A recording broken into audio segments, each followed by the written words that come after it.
Bonsoir tout le monde, c'est Asilis qui vous accueille ce soir dans son salon pour vous faire part de son planning lecture en cours. Donc je vais profiter du petit billet du lundi pour vous dire ce que j'ai lu la semaine passée, ce que je lis en ce moment et ce que je vais lire après. La semaine passée a été assez riche et très dense en émotions. Mon petit cœur a palpité dans tous les sens, à s'en exploser la cage thoracique et dans différents domaines possibles. Je vous explique tout ça en images. Premièrement, pas d'image puisque c'est un livre un peu numérique et donc j'ai lu le tome 8 de La Confrérie de la Dague Noire de John, qui est pour personnage central John et XS. Un tome très attendu, très convoité, et tout ce que je peux vous dire, c'est que vous avez raison de l'attendre. Il est excellent. Il est bien rythmé, il est bien balancé, et comme ça. Comme ça. J'ai ensuite...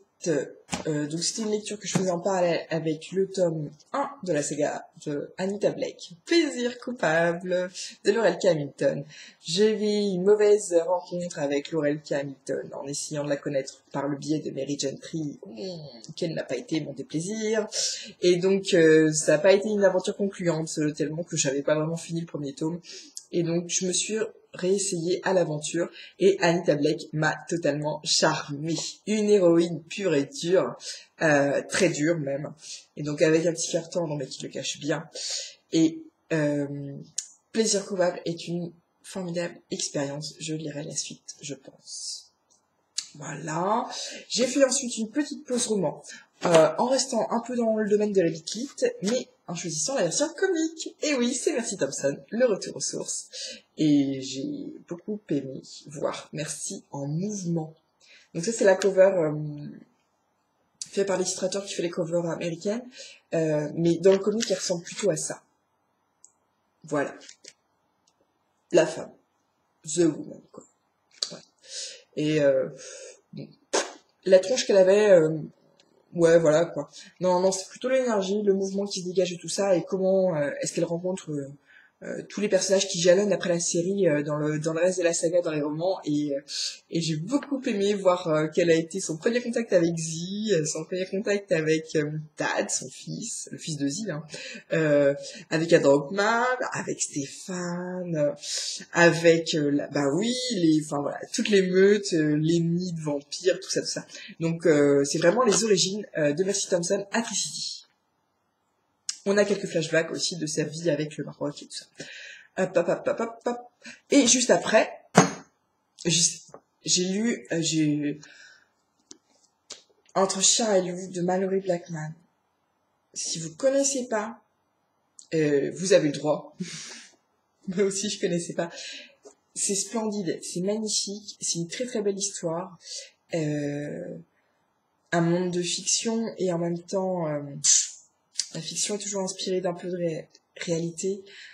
C'est catégorisé jeunesse, mais franchement, c'est universel. C'est sur le racisme et c'est sur deux jeunes bien différents qui tentent de s'aimer, de s'apprécier, de se défendre l'un l'autre dans cet univers où chacun appartient à l'un des bords. C'est splendide, super. Voilà. Petite minute de silence pour ce magnifique livre. Et donc, après m'être pris une claque, parce que c'est quand même une putain de claque, hein, ce livre, hein, on n'en ressort pas complètement indemne, il me semble.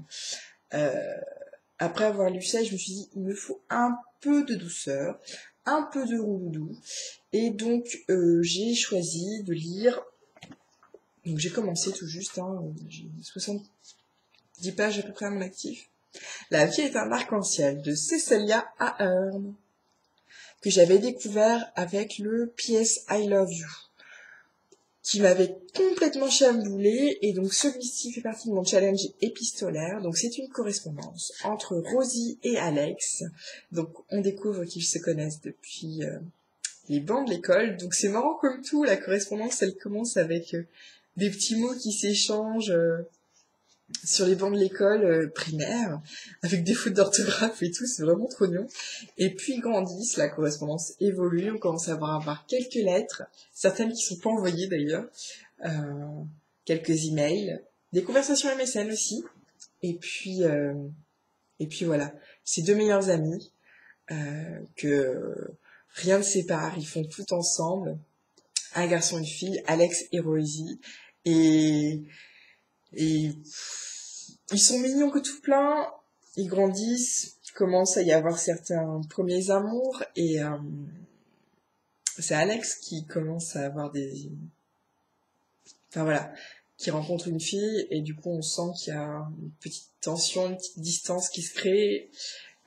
Le père d'Alex va avoir une promotion, va aller à Boston, donc sachant que l'histoire se passe en Irlande, il y a quand même un océan entre les deux, ça met encore plus de distance. Puis voilà, la vie va continuer de s'en mêler, et je retrouve avec joie et plaisir ce que j'aime dans l'épistolaire, c'est-à-dire qu'on a que ce que les gens se disent, et tous les non-dits, tout l'environnement, tout le contexte, et tout ce qu'ils laissent deviner à demi-mot, voilà. Ça se dessine comme ça en filigrane, et c'est absolument splendide. Je suis à déjà 70 pages, j'ai déjà des trémolos. J'ai la lèvre supérieure qui s'amuse à danser. J'ai les yeux qui s'humidifient, et donc très belle histoire qui, je pense, ne va pas durer très longtemps. Et ma prochaine lecture, je pense, normalement, c'est prévu. Et donc, une lecture commune que je vais faire avec Rose, c'est le tome 2 de la saga Les Femmes de l'Autre Monde. Capture, le tome 1 s'appelle Morsure. Je m'en souviens quasiment pas, je l'ai lu il y a 1 an. Je sais que j'avais palpité à mort, que j'avais adoré cette histoire sur des loups-garous, avec comme personnage central une femme loup-garou. Et donc, je vais retrouver tout ce joli petit monde après. Donc c'est un petit pavé quand même. Ouais, 600 pages. Donc voilà, mon planning lecture. Et vous, que lisez-vous ?